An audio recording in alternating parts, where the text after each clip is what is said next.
People, they don't have underwear for them. They free balling everywhere. Oh my! Bro, just to get back on track, y'all, because we didn't need to know that or hear that. But this is my take on this. Are you taking the bottle back if it was untouched, y'all? What are y'all doing? Yes. Yes. Well, it's a statement. Time as a child moves slow. Time as an adult, it's fast. It's like on fast forward. It's on double the speed. And we're back. Oh my God. Y'all know it took me a little minute to get into it. Y'all just looking at me like, what the fuck? I know. I actually don't care. Handle your business. That's not good. Exactly. We getting, slowly got to get a little comfortable, but we're back, Let me take a with sip another episode. Take a sip. It's nothing crazy. It's just a little wine. It's a little XXL. They not paying us. It's not that. But if you do, we supply that SSL. Yes, it's not that. Or it could be something else. But back to it, y'all. It's another episode of the Serious Podcast with your host, the one and only Serious Jason. It's me, y'all. We're back. And we got some lovely guests here. So on my right, we got Nati here. Yes, sir, my good brother. It was good. Yes, sir. And we got the lovely Elise. Hello. We got some of my good friends on here today. And we're just going to have a great conversation about what's been happening so far in the month of February, since the last episode. And so with that being said, y'all, the Super Bowl, it just happened, The Eagles won. No three-peat. Pat Mahomes, grits. But we're not talking about the Super Bowl. F the football game itself. We want to talk about the halftime show. Everybody, I needed Barkley for one TD, man. Oh, what? I needed Barkley for one TD, man. Saquon. Exactly. But it's all good, bro. They won by 20, man. You know what I'm saying? The parlay was bad, but whatever. The Eagles won. But shout out to the black people. Exactly. But people weren't talking about the game. People were talking about the halftime show, which was, y'all know who the headline performer was. K-Dot. Kung Fu Kenny. Kung Fu Kenny, y'all. Kung Fu Kenny. So with his, his show, his 13 or 15 minutes performance, there was a lot of, feedback, backlash, a lot of reactions of, from people. Fun fact as well, y'all. This was the most watched halftime show ever. 133.5 million viewers tuned in. Literally, they tuned in for that show, y'all. But was it the best show, really? So, what was your instant reaction to that? Or the initial reaction? Yeah, your initial reaction to his performance. So I love Kendrick, so I was really excited.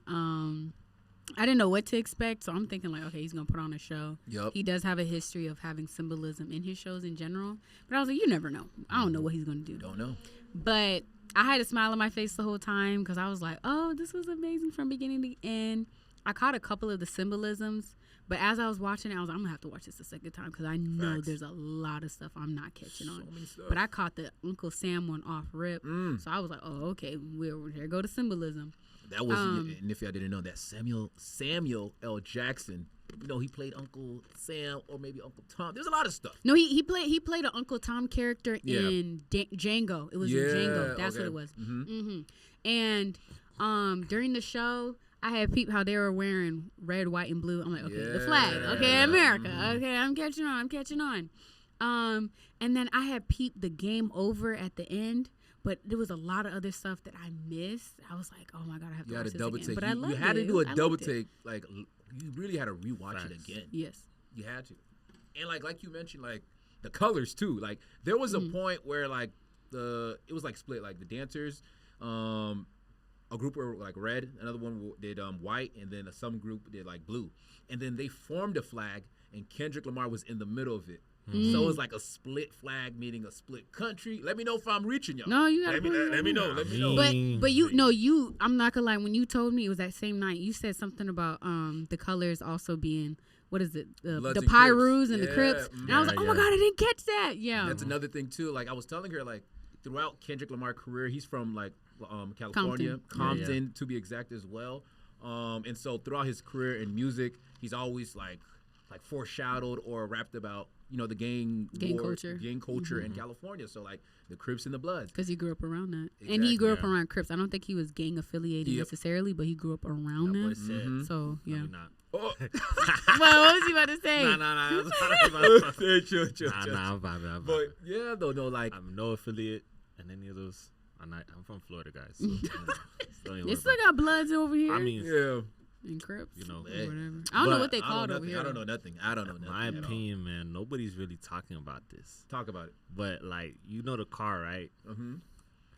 Y'all ain't peep how there's like 40 people coming out of the car. Oh, I missed that. So I missed Border that. Patrol, man. That's not how they sneak people in Border Patrol. That's one of the issues. Nobody's talking about that. Nobody's talking about that. I said they pat that car like they're trying to sneak past Border Patrol. I tweeted it. My Twitter's sort of low, so nobody really caught it. But I ain't gonna lie. Nobody peep, bruh. I think that's a reach, though. I think What? that's a reach. Bro, there was 40 people who came out the car. They did, though. They did. They It was did. like I ain't gonna lie, when they all started coming out, because Kendrick was like on top of it or near it, and then people just started Bro, jumping literally out. out the trunk, out the door. I'm like, it was like a cloud. Oh my God. Low-key, Bro, you got a point. maybe I'll reach it, You got a but point. nobody really said. Because at the end of the day, we gonna need those people, bro. Because like I seen that, you know, Ice been making it doing this thing. There's even ice in my neighborhood the other day. Crazy. Oh. My people's almost got snatched up. No, I play. So like, and then like, you know, I mean, I seen a video. It was in Orlando doing a lot of house development, whatever. Nobody was at work. Guess why? Because those workers not working. Nobody's gonna work those jobs. I ain't gonna lie. You just hit a point with the Kendrick, and then you related it to real life. It's like so No, much. you There's got a so much, but point. you got a good point though. Same. You got a good point, but I still think you might be a little reach. Cause, Wow. 'cause it is a good signal, like with the car though, like you mentioned of them, like because people just hopping out and stuff. You know, it's kind of realistic to what's happening right now, and that was just like a good, you know, reality check. You know, but and guess what? Kendrick does stuff in multiple layers, double. Like there's so many meanings. So that could be one, as well as like. I mean, I don't know. Double entendres. Exactly. So, like, what was another symbolic, I guess, another thing I would mention is the, I remember you told me, it was like, it felt like they were in a prison yard. Yes. Oh, yeah. So, like, it looked like a prison yard. It Yeah. resembled a prison yard. Yes. Yes. Because even with, when Samuel Jackson came out and he was like, welcome to the American game. A lot of, I guess you could say, this idea of this American dream that, you know, Americans try to pursue. It feels like you're in a prison because you're constantly constrained. You're told what to do. You're told what not to do. And it's like one big fat joke. And it's like, wow, like that blew my mind. But No, facts. No, definitely. And the way, like, the camera angle, too. So, like, once you mentioned that to me, I was like, the way, like, they were recording, the camera angle was throughout the whole, like, the scene of the performance. Like, it kind of gave you that vibe because people, like, so many things was happening in the back. And, of course, what the dancers were wearing was, like, basically a jumpsuit.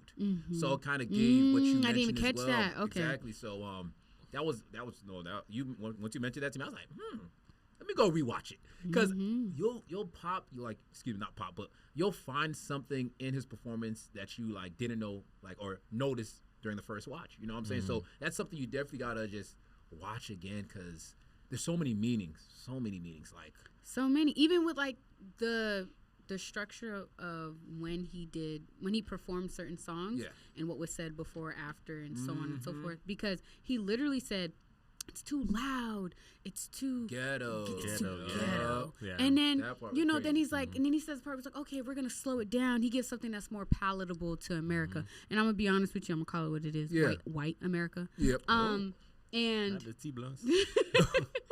I mean, but it is true. It's true. And, you know, he did the song with SZA, and it's very cute. It's a love song. That's really what it is. It's very sweet. Yeah. It's very nice. It has a nice was a great tempo. song, It's yeah. a beautiful song. Love that song. SZA did her thing. And then Samuel Jackson comes back out and he goes, "That's what we want to hear. That's what we like." And then I think what was the song after that? But so just I guess transition to add on to what you mentioned because once Kendrick performed All the Stars and I forgot the other song before that, but it was Luther and then was it All the Stars then Luther or was it the other way around?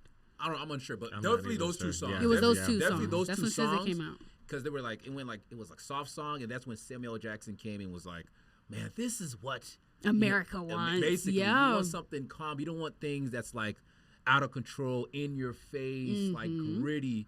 And it's, I mean, like for the Super Bowl. For the Super Bowl and like the previous for the Super Bowl, y'all, and like the previous performances, there hasn't been anything that's in your face that's like gritty. It's like you know what I'm saying? 'Cause it's loud and like this like It's super loud, basically. And so that's what really like what people want. People just want a calm performance. Not people, but just like, you know, white America. Sorry, yeah, I'm just gonna call it what it is. Yeah. You know what I'm saying? So it's like, you know, do we give you that, or do we keep being ourselves, being authentic? And so that's what Kendrick did. He just kept it him, kept doing, you know, whatever the vision was. And the vision was, you know, we're going to do that. We're going to do All the Stars. We're going to do Luther. And then we're going to finish it off with Not Like Us. And y'all, the way, like, he went straight into Not Like Us, he did, like, a teaser, too. He was like, something. Yeah. No. Are you really you know they like to sue. Yeah. Are you really gonna do it? Whatever. I like that. No, like that part, like, but it was just great. No, What's like, on the beat? Oh. no. But the thing is, too, like, the way he was rapping just throughout that is crazy because it takes so much skills for that voice control. Yeah. And he was, like, he kept it consistent throughout the whole show. Like, but because he's a performer. He's an amazing performer. Drake in he has shambles great right now. stage presence. Right. He can't. He dropped the album, but he can't drop an album because, you know, due to the lawsuit and everything. Oh yeah, there's so much. So that's why The Weeknd dropped the album. Drake is crazy right now. No, it's man. a lot. I ain't gonna lie, a lot. I didn't listen to it though. I heard it was good, but which one? The Drake album. Yeah. Oh man, we're gonna get to that. We're gonna get to that. But we didn't get to the, you know, the final, like, the cherry on top in this rap beef. When he looked at the camera and said, "Say Drake," literally, he looked at the camera. Say Drake. Smiled from ear to, like, bruh. It was crazy. Like, as, like, if you kept up with the beef, you would be like, oh, wow, he really said his name.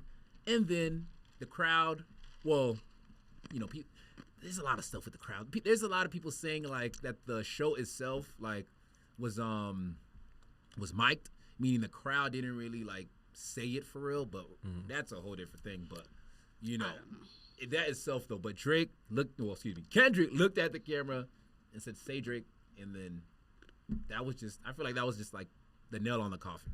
Sheesh. Yeah, just like rap people. Yeah. Like, oh, there's never been a rapper to diss somebody at the Super Bowl. Yeah. So, you know. No, the that Super Bowl was a diss concert. Low Just key. let that say. I don't want to say that. I don't want to minimize it to just being it. It wasn't just towards him. It was towards America too. True. What? Point. That's really It exposing. is. That's You got really it. exposing America I right want now. to say it was a diss to actually. Like to the maybe more of politics like of to it. call it out. To call it out. I feel like because it was very symbolic. Can I be honest? I low key, like, as the show was going on, I low key expected him to bring back a song off of "To Pimp a Butterfly." So if he like said, like, you know, Samuel Jackson goes, you know, this is what we like it calm, slow, and then he came out with "Blacker the Berry." Yo, man, the thing that is, would have though, shook a lot of people. that was in another my thing. opinion. That's actually, thank you for that. That's a transition to my next question. Do you think the songs that Kendrick Lamar performed at the Super Bowl were the right song choice? Was that the best set list for the Super Bowl? Let me see. I feel like Because, like, majority of the songs were from his latest album, which was GNX. yes. So it was nothing older besides All the Stars, which was a song from the Black Panther album. So Nah, he had one. 'Cause I think there's one song he did. I forgot. Which one? It's from the album from 2017. I forgot the name of the album. You talking about 2017? he's Oh, talking about Morale? No. Mr. Love Morale? You. He performed that song. Oh no, he didn't perform that. He didn't. Wait, what song? Say it. Love? What is that? It's like Love. No, that's Damn. That's the album that Damn. He didn't perform those songs from. I'm sure he did. No, he didn't. he didn't perform any songs from that. The only old song he performed was All the Stars with SZA. That's it. Every other song was off GNX. Yep. And then he did an a cappella rap. Which was with, like the Homeboys. Yeah, which on was the like block. a teaser. I think it's a brand new, like you mentioned. Like, I think it's a Probably. brand new. Yeah. Probably. But that's what I'm saying. Like, I don't know. I can't really sit here and say what this man's thought process was for the performance. Granted, he already dropped To Pimp a Butterfly. He already performed Blacker the Berry. You know, These Walls. at the Grammys. Yep. I think, what was the other place he performed this stuff at? I think he performed the Grammys twice, didn't he? That as well. And then he's been to the Super Bowl before as well, so that's another thing. So he has played. But he played Humble. It was Humble with Dr. Dre and them and stuff. Yep. But my thing is, because he already basically performed these songs, and going back, like I said, let's be honest, the whole white America thing, like, on the forefront, because the Grammys, this is where the elites are supposed to be. This is where all the rich people are. Performing Black of the Berry in front of that type of crowd, you've already made your statement with the exact same song. So if we're just thinking about it, like, maybe when it came down to the Super Bowl, I've already made those points with those songs at the places I performed them at. I don't need to do it again, but I'm making a point with the music that I made recently. That's a great point. And I'm going to perform these songs, right? Not only that, I'm going to have symbolism as I do it. And granted, even with just the whole GNX album, there's this whole thing with Kendrick where people try to say, oh, he doesn't have hits for real. He can't make songs that people dance to. Oh, yeah. So he essentially performed those songs that people were dancing to, that people were blasting. Facts. Ever since it came out at the Super Bowl. He's like, I'm about to play my bangers and teach you a lesson. Loyalty. Bro, we could go down the list, bro. He has plenty of hits and bangers. Too many. But like Big Shot. Big Shot. But the thing is, though, he didn't perform them at the Super Bowl. He didn't. Exactly. So, do you think the songs that he played at the Super Bowl were the best ones?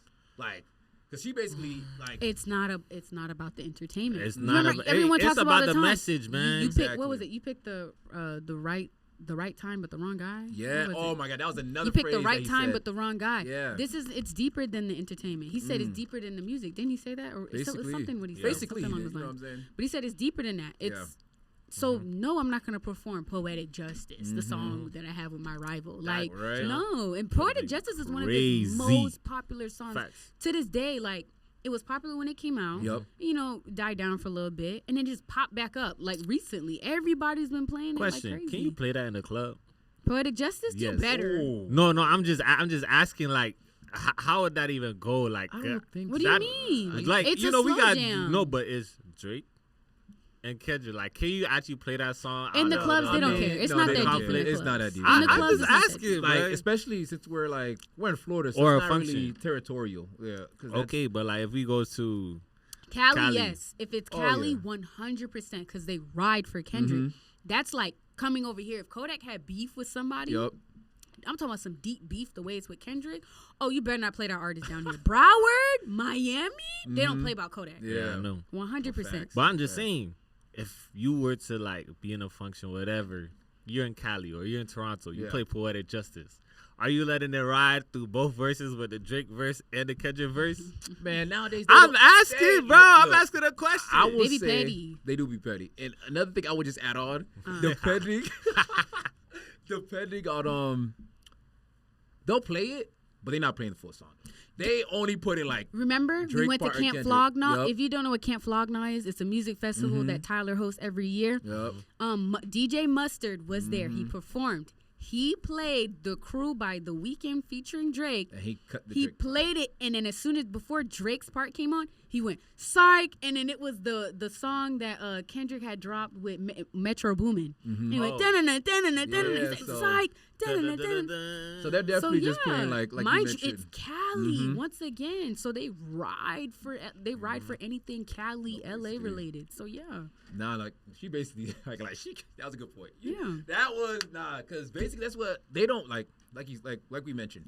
Cali, they ride for whoever that artist is, and Kendrick Lamar, born and raised from California, they're gonna cut off Drake part and call it a day. They're not gonna play his verse. You know? No, they're gonna play with it. Asking, that's a good question. I was just asking, bro.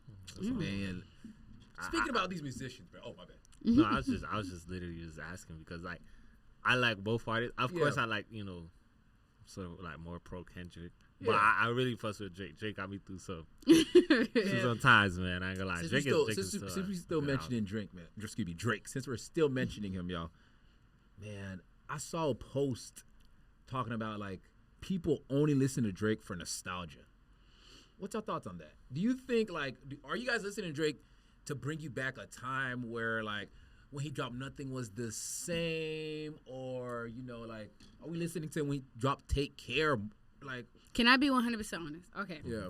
I haven't. So personally, this Drake beef is just funny to me. I do like Kendrick overall, just as an artist more. Drake, I listen to his music. Yep. I'm not gonna lie, but I didn't really care for Drake post Nothing Was the Same. I never went out my way to listen to it because Nothing Was the Same came out like 2016. Yep. I was 14. I was a kid, so everything that I listened up to that point, like, it's pure nostalgia. I'm not gonna lie. Anything else I've heard post 2017. Like, people had to just kind of show me. They had to put me on. Like, they'll play a song. I'm like, oh, what's that? Oh, that's off Scorpion? Oh, I didn't listen to the album, but I'll add this to my playlist because I like it. But, yeah, everything off of Take Care and stuff, like, Proud of You. I blast Proud of You to this day. To this day, because I graduated college in August. And there's a verse where he was talking about how, like, a couple things do, but you always get it done. I was like, that's me. No, like, literally, like, Nothing Was the Same as my favorite album. And of course, like, when it comes to music in general, like, certain albums bring me back to a period of, like, where I was. So, like, Nothing Was the Same as that for me. Yes. One song, bro, like, I just, like, that always takes me there. Controller. Bro, when I tell you that, so you're like Views. Bro, like, Views. Yeah. That album, Views, there was another song, bro, like, I also like when he was a part of Young Money. Bro, so Young Money, bro. Young Money Drake? Yes. Oh, my God. Yes, OP. When I tell you, those were like my pregame songs for basketball games and stuff like that, bro. Young Money, thieves, still your heart and leave. Bro, I ain't gonna lie, this kind of just answers the question that people just, bro, we're only listening to Drake because of the nostalgia that he brings. Because besides anything from, like, because you guys mentioned periods of Drake before, like, 2020. You guys peeped that, right? So, yes. like, moving, like, now, present day, did you guys listen to Certified Lover Boy? Do you guys remember a song from For All the Dogs? Like, besides the Sexy Red song. But, I mean, not gonna lie, it doesn't, like, stick. If you're a certified Drake fan, of course you're gonna play those songs in a rotation. But they're not playing no Drake in the club. I ain't gonna lie. I'm a DJ. They're not playing like Drake. They're playing at most the Moto, Baby You My Everything. I forgot the name of the song, but but like they're playing like Best I Ever Had. Best I Ever Had. Yeah, literally nostalgia. But I ain't gonna lie, just bring you back. They're playing old Drake. They're not playing new Drake in the club. Maybe in the certain settings that you're at, because we don't know what it looks like in other clubs, especially if it's like different states, more different states and like the demographic. If it's like more Hispanics, if it's more Asians, if it's more white people, like. But I mean, they'll play the Sexy Red song, so they love playing that song. Like, when I go skating, they play it all the time. Sexy Red did. I'm so sorry if it wasn't for Sexy Red. I don't know. Sexy Red is literally holding it down for the female generation. Though, oh Lord, they don't like. What do you mean holding it down? What? Like, I have like no hate towards Sexy Red. For female artists, like of course a lot of artists don't. Female representation. In rap. Woman artists. My bad. Let me not call you female. Woman representation in rap, y'all. Yeah. You're not putting it as canceled. My fault. But I'm just saying that's literally how they say female. Yeah. Okay. But like literally when it comes to like her, she definitely is carried this summer. She carried at least for the past year. Yeah, she definitely she held it down. I understand that, but like the only downside is like they don't like how like, for example, she posted her and Martin Luther King and then MLK's wife. Shut that what she down, does though, it's like bro, she does a lot of trolling. Her PR, her PR is. I think it's funny. I mean, like people do it all the time, so it's kind of like if you're gonna get mad at her, get mad at everybody else. That's just my opinion. Yeah, no facts. I'm just saying, facts, man. Bro, since we're already talking about musicians, bro, I want to talk about another female musician. Oh Lord, man, we gotta talk about Dank Demoss. Bro, she's a rapper based in Detroit, but y'all. When I talk about, she's not right now. The music is not what's getting her attention. It's an incident that she had with a Lyft driver, and so shout out Lyft. They cheaper than Uber. Bro, this guy.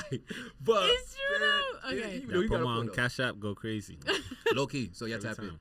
But she had an incident with Lyft where basically she was heading to a a Superbowl watch party, and she called the Uber, and she's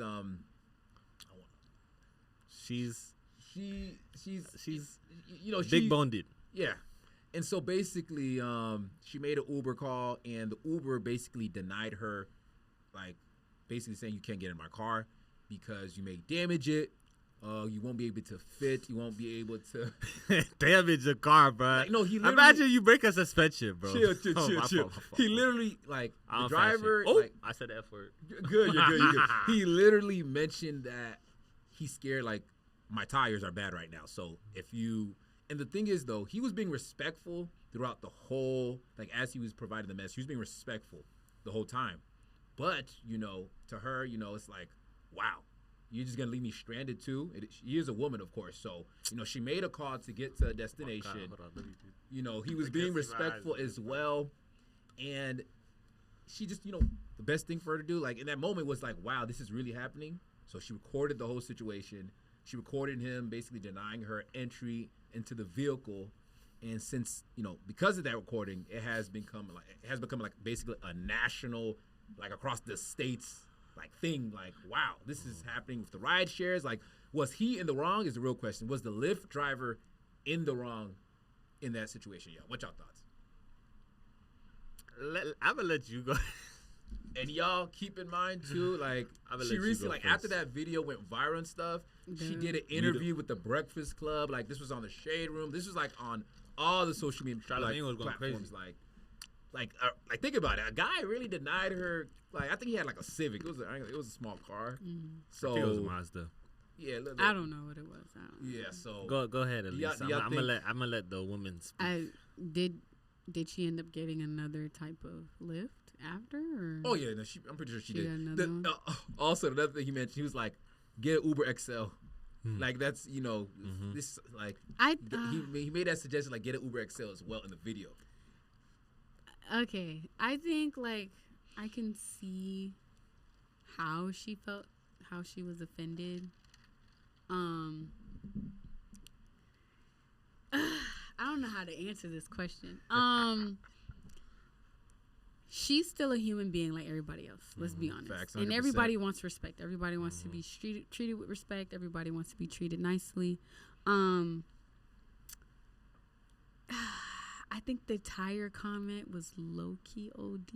I don't know. Saying, like, my tires can't take it. I don't know. People do know their cars more than anybody else. But, like... One last thing, too. I got to add on. In the video, while she's recording, his car was making some crazy noise. His car was like... It was making some noise, y'all. So, he might know, for real. He might be just very dead ass. That's true. And it's like, I can see how she feels embarrassed. I think it's kind of crazy that she recorded it and then posted it and then said she was embarrassed. Because then you're essentially showcasing the embarrassment on a broader platform. That's all publicity. Probably. You might be right. You could be right. All publicity is good publicity. I didn't know she was bad or before good. that video. So. That's very true. And... I didn't even know her name. Because she could have done it and then kept it for the court. Like, kept it as evidence towards the court, not posting on social media.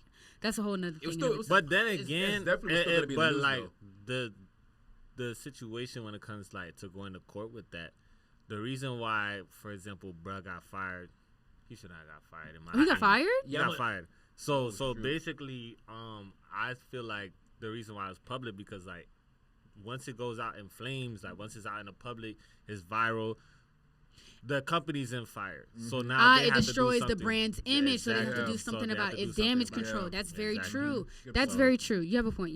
So, I mean, with her, my opinion on it was like, if you get in a car and you sit on the back right seat, passenger side, rear, and your car's leading this way, your front left tire is in the air. Why you? Hey, man, it could be a little liability. But, like, I seen this one post, not even trying to roast her, bro. Like, Charlamagne on a Breakfast Club going crazy. He said, was she like being interviewed? Because she recently. She would be interviewed, bro. Literally, bro. Cuz said, like, if someone said there's a joke, if there's, like, if there's 20 people in the room versus one other person, and you're the 20 other person who's winning. You're the 20 people in the room. He said it wrong. Not to say it wrong. He said if you was battle rapping somebody, and what did he say? Dang, now I'm messing it up. He said if you was battle rapping somebody, wouldn't they say that would be a 20v1? That's what he said. He said it wrong. Crazy, bro. So like, all I'm saying is like, yes, I understand that, you know, all women are beautiful, fearfully and wonderfully made, but we have to start encouraging the bigger size community to cut down, only due to the fact of health reasoning.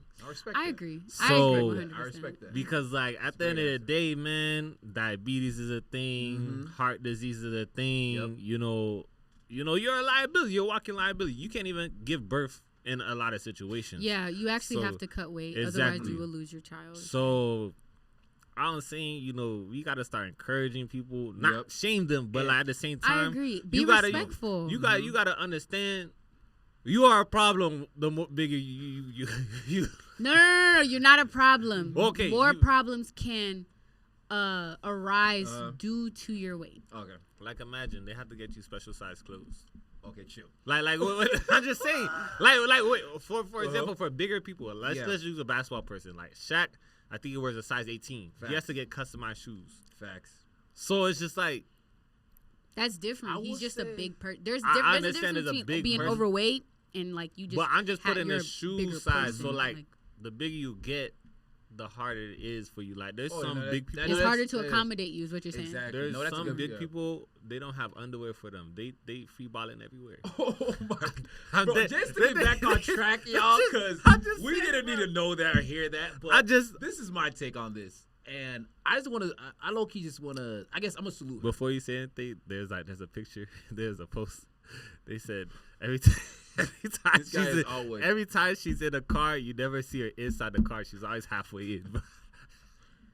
I'm sorry. So all right, we got it. I'm not even trying to, F shame. I'm gonna respect the word because she said, let's F word. If you hear that, Charlamagne's so aggravated on the interview. You said the F word. What you talking about, Charlamagne? You knew what she was talking about. Yeah. I didn't. Bro, when she said that, I was like, damn, you can't say that. Well, I don't say the F word, for real. We're not gonna say the F word, but just to get back on track to the whole situation. I'm sorry, my bad. I ain't gonna lie. It was getting out of hand, but flag on the play. Literally. But to get back to it, my take on it is, I definitely want to salute her for.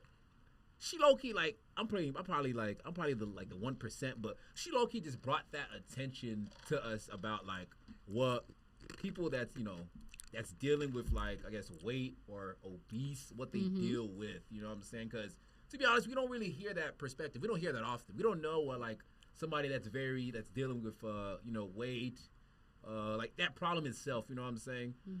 She definitely brought that to her attention. So that's something to make us be like more mindful, more open-minded about, as well as maybe adding some more accommodations. I will say, but a thing that, and I would also say the respect aspect is just facts, like treat these people like people at the end of the day. Of course, always. Everybody's a human being. Yeah, but a thing that like Charlamagne said in that interview is like, you low key, it's like it's kind of a choice to like be to have that problem, not to have that problem, but to just I ain't gonna lie, let it get worse, because there's opportunities for you to like.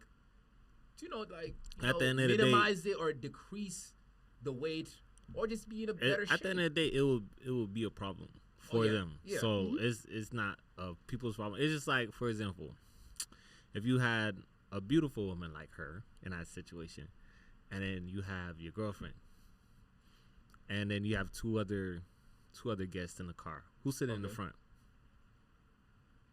I mean, I'm pretty sure he's gonna make the girlfriend's gonna be in the front. So you have two other guests in the car, and then you have your girlfriend and a beautiful woman like that. Who's sitting in the front? The girl. I just finished. What? I don't know what he's talking about. So if you're in a 5-seater car, it's you, two guests, and then the outside two guests is the beautiful woman like the rapper and your girlfriend. Okay. Who's going in the back seat?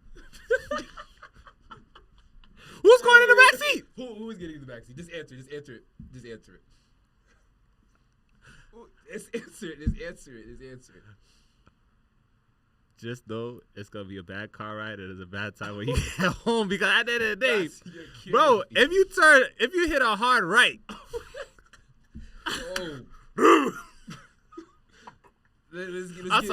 I'm just saying for comfortability and everything like that, she probably gonna have to get in front.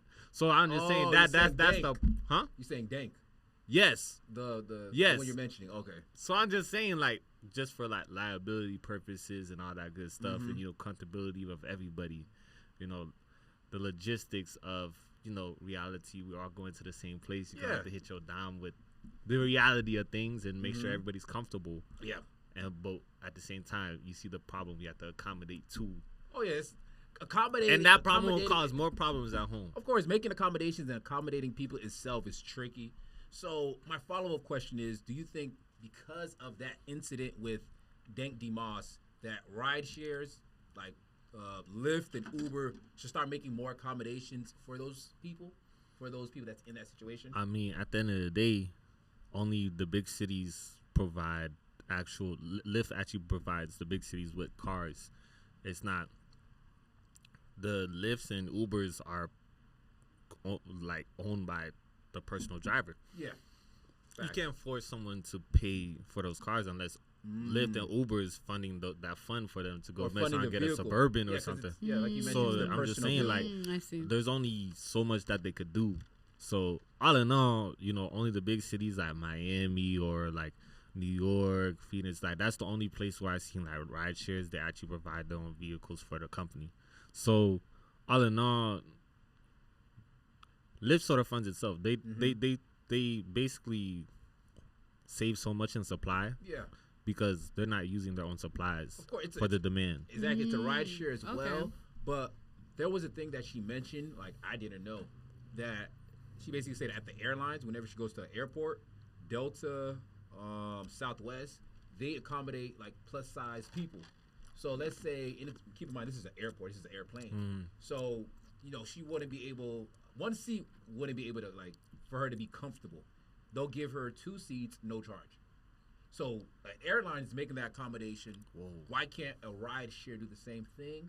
You get what I'm saying? So, well, those are 2 different industries. Yeah, no, 100%. But it's like, if they could do it,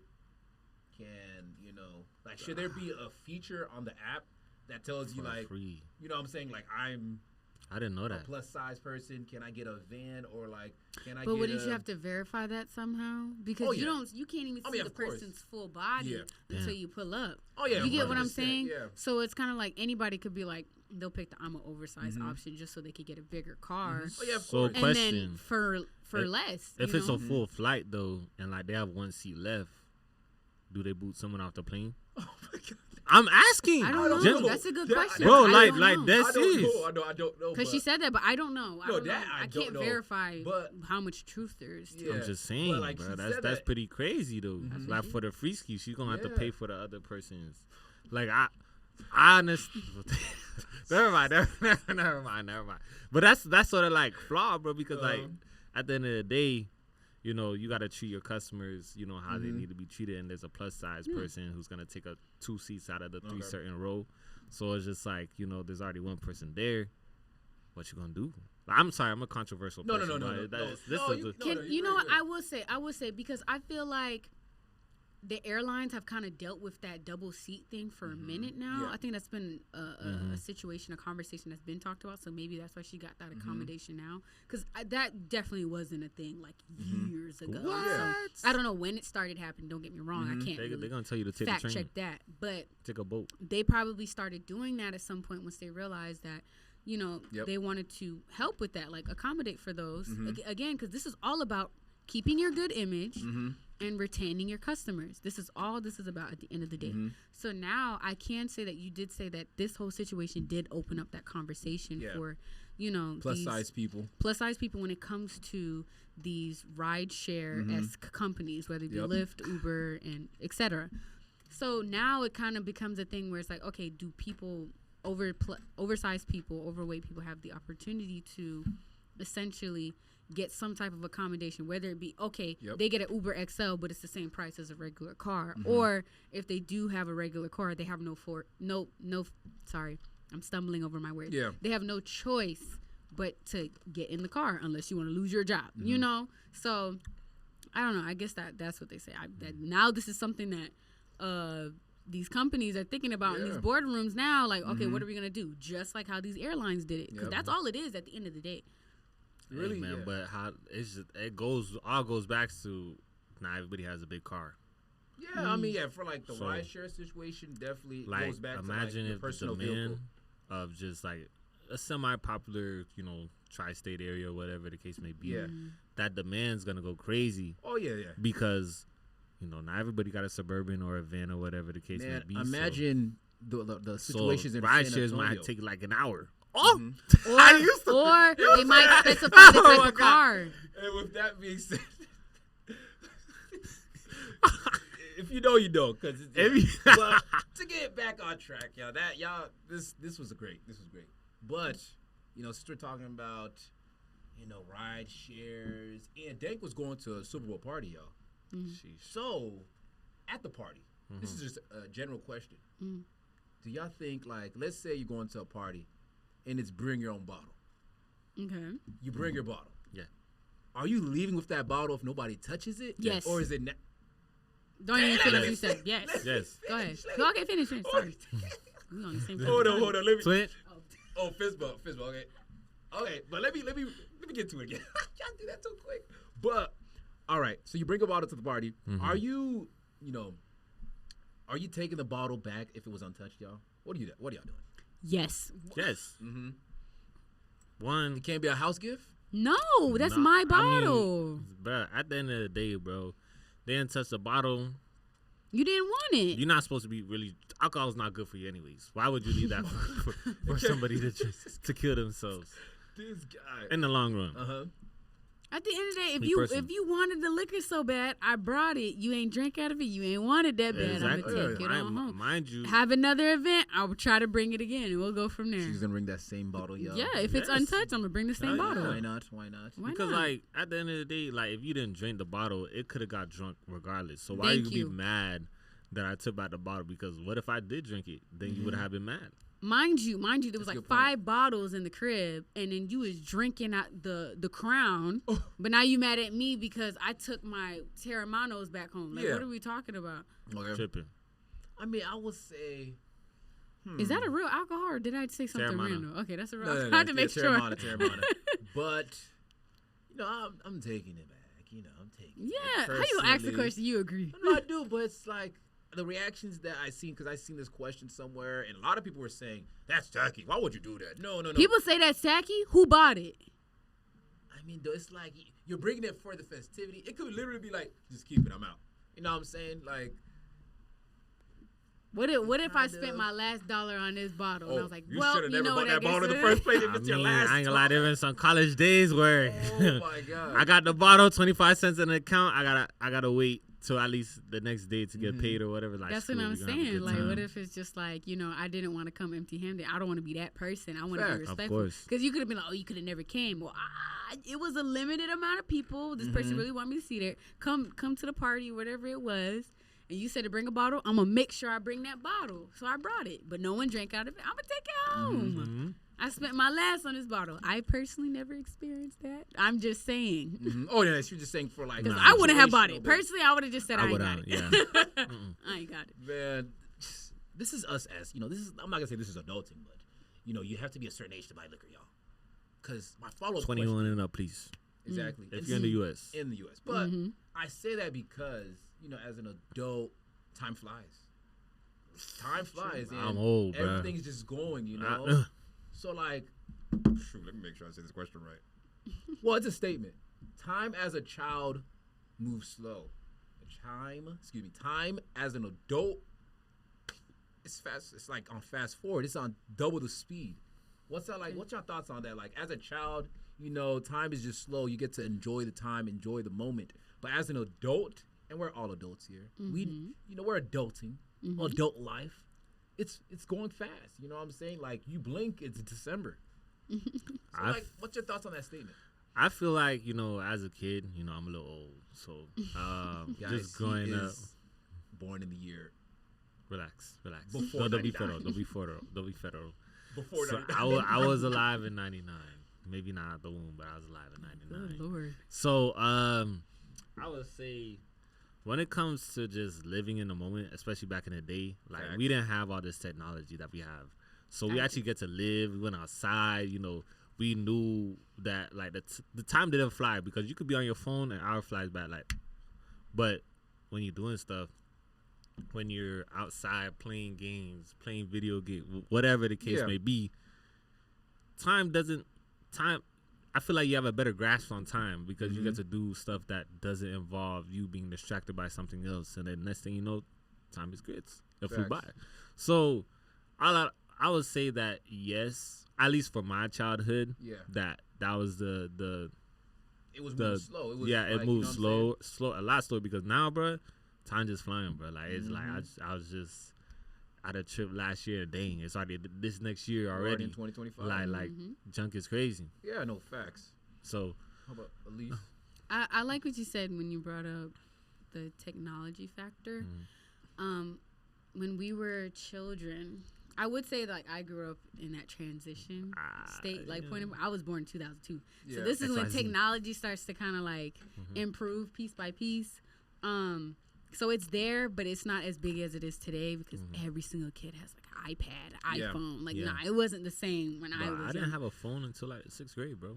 Like mind you, it wasn't in service. I didn't get my first in service phone until my freshman year. Some kids have it at the age of like 4, but so as kids, I can say we were able to genuinely enjoy every single minute of the day. Yep.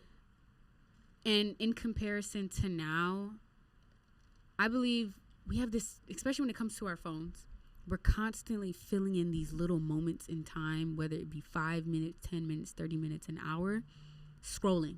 Doom scrolling on Instagram, TikTok, and all that type of stuff. You'll find yourself great point. I have a quick moment to just chill out. The first thing you do is pick up that phone. You just start scrolling on Instagram.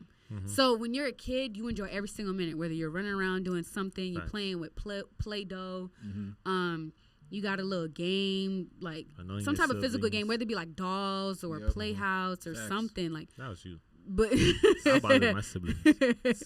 Even bothering your siblings, it's just like you're doing something. You're doing something instead of just sitting there and letting your brain rot. I hate to say it, but that's the truth. And true. I'm a sucker to that too. I hate the fact that I find myself, I get these little moments of free time and I'm just on my phone. That's real. And I could be doing something else. That's facts. You know? No, definitely, like, at least just, she said it, basically. That scrolling on your phone stuff, like, as a child, like, depending on, of course, birth year, when you were born, of course, we didn't have a phone that was like that. You know what I'm saying? I didn't have a phone, honestly, and stuff. And, well, technology itself. Of course, basically what I'm saying is, you know, technology now really kind of speeds everything up. Not speed it up, but, like, time flies without you even knowing. So you could be on your phone for, like, 5 minutes, an hour pass. You're scrolling on Instagram, you know what I'm saying? Like, as a child, like, you're able to consume, like, so much stuff. Like, so much stuff is going, like, not so much stuff, but you could be doing so much stuff, as in bothering your siblings, running around, reading a book, doing homework. And time is really slow during that period as a child. But as an adult, for my younger viewers, that's in high school, middle school, y'all. Well, I don't know if you're watching this in your middle school, I don't know what to tell you. This is kind of crazy, but hey, shout out. But, you know, definitely. I would be surprised. They got phones. Exactly. I didn't have a phone. Exactly. Y'all internet babies, COVID babies. I got in trouble because I had a phone. Kids, but basically, if you're an adult, like, time flies, but it's about how you're using your time. You know what I'm saying? How productive you are, what you're doing within that time frame. Like put a time limit on Instagram, y'all. Put or delete it. I'm not gonna lie, the time limit don't work. I be pressing 15 minutes. Once I realize I start doing that, I gotta delete. See, guys, we all live the same lives. We live the same lives because my 15 minute, I be whoop. What? Oh shoot, it's 12. Let me go to sleep. Like, shoot. It's the hard reality, you know. Yeah, because you find yourself, because it's so easy to just pull up an app. like I said, Instagram, TikTok, whatever it may be, and then just watch quick 6-second videos. You're like, it's just 6 seconds. Let me watch another 6 seconds. Let me watch another 7-second, 10-second, another 6 second, and it's just so easy to consume. And you see these titles, you see these what is it? The pictures, these ads, memes, the pictures, and it catches your eye. That's the whole point. That's the whole point. That's what keeps you in this loop. It's a constant loop. It's a constant cycle to keep you wrapped in, so you can like soak in all this stuff that's going on. But it's a reoccurring thing where it's like you just find yourself not doing something that's genuinely productive because in your mind it's so much easier to open up this app that takes me 1 second instead of trying to paint a portrait that takes about 2 hours. Exactly. So on the topic of social media apps, distractions. What's y'all favorite, since we're in Black History Month, y'all? It's February, y'all. What's y'all favorite? We gotta show love to the Black directors, Black films. What's y'all favorite Black film? What's a classic Black film? Gotta show love. It's Black History Month. You said it off. We got to, man. We got to. Shoot. Hey, you know it's crazy? I'm about to spit it out for me, y'all. Go ahead. Shoot. Is Django Unchained considered like a Black film? Django Unchained? It's not a Black director. Oh, Quentin Tarantino. Does it have to be directed by a Black director for it to be a Black film? Yeah, or does it have to be a Black themed film for it to be a Black film? What does that mean? What is a Black film? Directed by a Black director. Okay. So my first one, I'm gonna say 2 movies. I'm gonna say I just had a brain fart. I forgot which one it was. I got you. I'm gonna say. So I don't be a man. Yeah. Society. Shout out John Singleton. Yeah, he's the man. That movie is just. That's what I was wondering. I was gonna say. Okay. I don't know if this is considered a Black movie, but my parents, they always hindered me from all the violence or grown movies and stuff. I used to get in trouble for watching like The Simpsons and Family Guy, like spanked. Really? So, I would have to say. I mean, outside of, I don't know if Men in Black is considered a Black movie, but no, but I mean, it has a Black lead. Yeah, but I would say Sister Act 2. Okay. Yeah. Ooh, I didn't expect that out of you, Nazi. Yeah. I did not expect that out of you. Okay. Why? Joyful, okay. That's one of my favorite songs. Every time I do karaoke, that's the song I'm doing. Why you didn't say why for you? I haven't seen Sister Act. It's on Whoopi Goldberg. Whoopi Goldberg. I know Whoopi Goldberg in Color Purple. Oh my gosh. Sister Act. Hey, don't. See, this is why I'm old, guys. You make my. I haven't seen it. I really haven't seen Sister Act, but crazy. For my reasoning for Menace to Society is because at that time it was like a portrayal of just like being African American living in like California itself, and like just being a Black person and their day-to-day lives and what they dealt with, the crime, of course, being in the like a Section 8 area and trying to make it out basically, because it really just showed the I forgot the main character name, but like this showed them throughout their life, dealing with baby mamas, dealing with high school, dealing with like being influenced by your community, conforming, you know what I'm saying? Wait, oh my God. Am I thinking Menace to Society? What's the other film with Ricky? What movie is that one? Boys in the Hood. Oh, I'm thinking about Boys in the Hood. Excuse me, Dang, y'all. That's crazy. Boys in the Hood. That's, oh my God. I can't believe I said, we're going to delete this whole film. But I'm joking. Boys in the Hood. That's really, oh my God. That one. That's basically, they just basically show you a depiction of them boys literally in the hood growing up. Like, it's crazy. Like, that's how it is. High school. Losing your friend, seeing a dead, like, I'm not saying like it happens to like anybody, but like in the you see a lot of crazy things going on, man. And that was such a great crazy enough film. I only started watching these Black movies as I was growing up. Like I had to force myself to watch the Friday after next, and the Friday after, same for me. I didn't grow up on this. I had Haitian parents. But I had Haitian parents, bro. I had Haitian parents, bro. LD, man, lockdown. They don't allow anything, bro. Let go like I l'église. Yes. 3 L's. Shout out to my older brother for like introducing those films. Yeah, we didn't have so the same like experience. I had the VHS, but you know, it was limited. Like my parents even had a problem with me watching Power Rangers, bro, and Pokemon. That's a topic for another bro. day. That joke was crazy, bro. That's how strict it was in the crib, bro. True. Well, at least we ever get to your film. Oh, okay. So I got 3. One of them is low-key not a film, but I'm gonna explain. So, off rip, I kind of hate how a lot of black cinema is based on trauma, slavery, struggle. That's literally what it is. But I can say Moonlight was a beautiful movie. That was Moonlight, a good I know it's been like less than a decade since it came out. It came out like 2016. But that is a beautiful movie. I need to watch that again. It's just beautiful from beginning to end, from the color grading to the storyline to how it progresses, the acting, the scenes. That water scene is so beautiful. Like, I just love it. And then I would say Friday After Next. I'm sorry, to this day, I still quote, "You hitting them corners too damn fast." I'm gonna spill my yak on a $200 suit. Yeah, I love Pinky. Okay, and then this is a little bit controversial. I'm not gonna lie. Now, he deserves to be in jail. I'm so sorry. Let me just say this off rip. He deserves to be in jail. Wow. But Trapped in the Closet, I know it's not like a movie, but it's like a series, a collective kind of. But it kind of creates a movie. Yes, R. Kelly.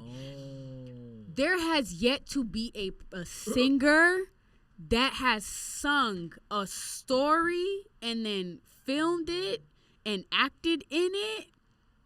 To this day, nobody has ever done that. And it's extremely creative. I'm talking about, like, he's singing the lines. Okay. He's singing the background noises. He's singing, like, the ad-libs. Like, if somebody's crying, he's singing the crying. I'm not joking. Like, if you watch it back, it's actually insane. It's actually insane. It's extremely impressive. He's not a good person. Let me make this very clear. He's not a good person. 100%. He does deserve to be in prison. He got talent, though. But in terms of the talent, Trapped in the Closet was insane. Like, his vocal range and him being able to be like as the story's progressing, because it's crazy. It's from beginning to end. It's like a cliffhanger every time it ends. It's long, of course. It's a cliffhanger. But the way he'll hit a note and the way it'll just fall into the next. Yes, yes. For research purposes, I think it's really good to, like, look back on it. I think it's very impressive talent-wise. Oh yeah, 100%. 100%. And it's like, what? Like, it's just, I think it's actually amazing. R. Kelly is not a good person. I just have to reiterate this. I want to reiterate this. Like, I got to repeat this on multiple occasions. Before the accusations, do you listen to those songs before then, like back in the day? So, well, first off, that whole stuff went down when I was a kid. I didn't know nothing about this R. Kelly stuff. Okay. I didn't. That's more for the grown people, the 40-year-olds, the 30-year-olds. When you're young, you don't really know that's happening. No, I didn't know what was going on. I just want to know, like, would you still listen to R. Kelly, like the old R. Kelly, like the hits, like you're saying now? Yeah. I'm just being controversial, guys. Don't mind me. It is a little predatory. Predatory. Sorry. Yeah. It is a little like predatory. Step in the Name of Love or something like that. Not those. I'm talking about he has a couple of songs like back in the 90s and stuff. Yeah, we keep it clean. Like, and the thing is, it's like when you think about it, it's very predatory. Like, it's kind of weird. Like, so there's some R&B songs I played like Step in the Name of, like, it's innocent. I can't say innocent. Because I don't know what he means. Oh, you're saying that the content isn't inappropriate. The content is not inappropriate. Like, would you still listen to those hits? True. I mean, me personally, I'm not pro R. Kelly, by the way, guys. Yo, I don't really get it. Can I be honest? Okay, go ahead. You go. For the sake of time, y'all, this has been. Stay tuned for the next episode. But with that being said, y'all, thank you guys for tuning in and my great guests. We gotta give them a fist bump, y'all. Fist bump. Man, we got the camera right there. Yeah, your knuckles need some lotion, bro. Stop talking Nati, don't talk. Look at your knuckles. Here, of course, it always be the people that got problems that want to talk. But thank you guys for tuning in. This has been a great episode with my great guests and friends, of course, y'all. One thing, if you haven't done it already and it has been said, make sure to like the video, and subscribe to the Series Podcast. We're on Spotify, we're on Apple Music, and we're on YouTube. Follow the page. We post the reels. Why not? We're on TikTok as well, so you'll definitely see this clip and YouTube Shorts. Where we can get some merch. Merch? Oh, shoot. Serious podcast merch. Oh, man, stay tuned. Runners Escape. Shout out to that my running club too. But y'all know, man, this is the Serious Podcast. So shout out to everyone that's been tuning in, that's been showing love. That too. Thank you for showing love to the YouTube, of course, y'all subscribing and just just watching and tuning in. And I also want to give a shout out to some black iconic films. Love and Basketball. Nobody said Love and Basketball, which is kind of crazy. Because that's a horror movie. No.